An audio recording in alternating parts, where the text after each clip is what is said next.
যার কথা বলছি উনি একজন ভদ্রমহিলা, ওনার বয়স 60 বছর। উনি ঢাকার বাইরে থাকেন। উনি আমার কাছে কেন আসছিলেন? উনি আসছিলেন ওনার মাজার ব্যথা, 5 বছর যাবৎ মাজার ব্যথা। আমরা টেস্ট করে দেখলাম যে একটি হলো যে ওনার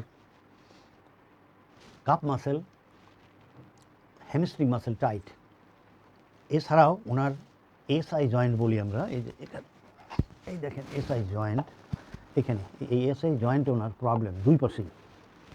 এরপরে আমরা দেখলাম ওনার প্রবলেম হলো পাইরিফর্মিস, এই যে এখানে ওনার পাইরিফর্মিস মাসেল ওনার প্রবলেম দেখা যায়, আপনারা দেখতে পান এখানে মাসেলের প্রবলেম। তাহলে ওনার একটা পেলাম, ওনার হ্যামস্ট্রিং মাসেল, থাইয়ের পিছন দিকের যে মাসেল এটা টাইট, কাপ মাসেল টাইট, ওনার এসআই জয়েন্ট প্রবলেম, ওনার পাইরিফর্মিস প্রবলেম, বোথ দুটোই।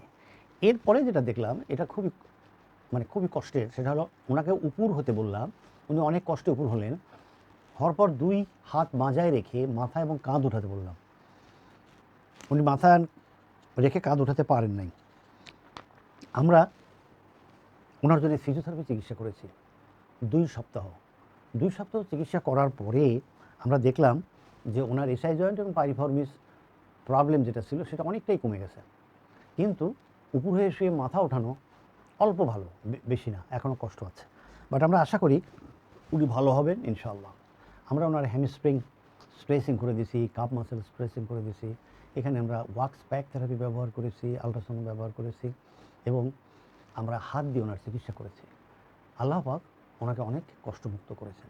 কারো এরকম প্রবলেম হলে আপনারা এই চিকিৎসা করতে পারেন, অথবা আপনি আমাকে দেখিয়ে চিকিৎসা নিতে পারেন। ধন্যবাদ যারা এতক্ষণ আমাদের সাথেই ছিলেন।